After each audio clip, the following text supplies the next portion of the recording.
guys, welcome to Mr. Niti's Kitchen. நம்ம subscriber அனைவருக்கும் இனிய ஆங்கில புத்தாண்டு நல்வாழ்த்துக்கள். இன்னைக்கு நம்ம என்ன ரெசிபி செய்ய போறோம்னா new year special cake recipe தான் செய்ய போறோம். வீட்லயே எப்படி இருக்கிற பொருளை வச்சு சுலபமா கேக் செய்யலாங்கிறத வாங்க வீடியோக்குள்ள போய் பார்க்கலாம்.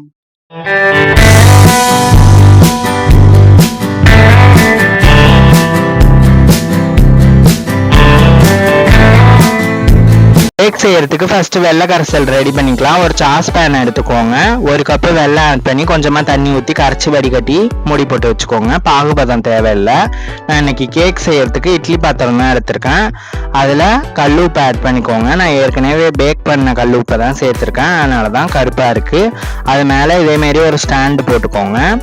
போட்டு இட்லி பாத்திரத்தோட மூடியை போட்டு ஒரு 30 மினிட்ஸ் ஃப்ரீ ஹீட் பண்ணி வச்சுக்கலாம்.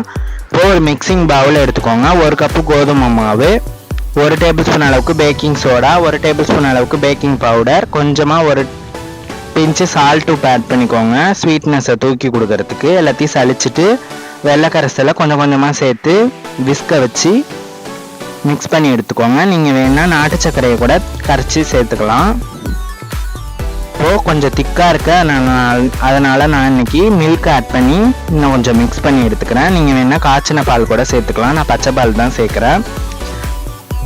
1/4 கப்பு வாசனை இல்லாத சமையல் எண்ணெயை ஆட் பண்ணிக்கோங்க. சன்ஃப்ளவர் ஆயில் இருந்தால் யூஸ் பண்ணிக்கோங்க. வாசனை இல்லாத ஆயிலாக பார்த்து யூஸ் பண்ணுங்கள். 1 டேபிள் ஸ்பூன் அளவுக்கு வெண்ணிலா எசன்ஸை சேர்த்து நல்லா மிக்ஸ் பண்ணி எடுத்துக்கோங்க. இந்த ஸ்டேஜ் இருக்கணும். இட்லி மாவு பதம் மாரி கொஞ்சம் திக்காக இருக்கக்கூடாது, ஓரளவுக்கு இருக்கணும். இப்போ பேட்டர் ரெடி ஆயிடுச்சு. கேக் பேனில் நான் நெய் தடவி வச்சுருக்கேன். பட்டர் ஷீட் இல்லைன்னா A4 ஷீட்டில் கொஞ்சமாக ஆயிலை தடவி வச்சுக்கிட்டோம்னா யூஸாக இருக்கும். நான் அதை தான் அப்ளை பண்ணுறேன். இப்போது ப்ரீ ஹீட் பண்ணதில் கேக் டின்னை வச்சு ஒரு 45 மினிட்ஸ் மட்டும் வேக வச்சு எடுத்துக்கோங்க.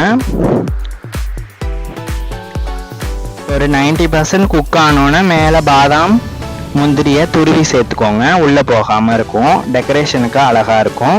இப்போ கத்தியை விட்டு பார்த்தீங்கன்னா கொஞ்சம் கூட ஒட்டவே இல்லை பாருங்கள். இப்போது கேக் ரெடி ஆயிடுச்சு. ஆறுனத்துக்கு பிறகு ஓப்பன் பண்ணிக்கலாம். இப்போ ஆறிடுச்சு. அப்படியே கிளிப்பை கழட்டினீங்கன்னா அழகாக வந்துடும் பாருங்கள். இப்போது அந்த பேப்பரை அப்படியே ரிமூவ் பண்ணிக்கலாம். இப்போ ரொம்பவே சாஃப்டாக கேக் ரெடி ஆயிடுச்சு பாருங்கள். இந்த நியூ இயருக்கு நாங்கள் இப்படி தான் வீட்டிலே கேக் செஞ்சுட்டோம். பேக்கரியில் கூட வாங்க வேண்டாம். இனிமேல் நீங்களே வீட்டில் செஞ்சு ஹெல்த்தியாக சாப்பிட்லாம்.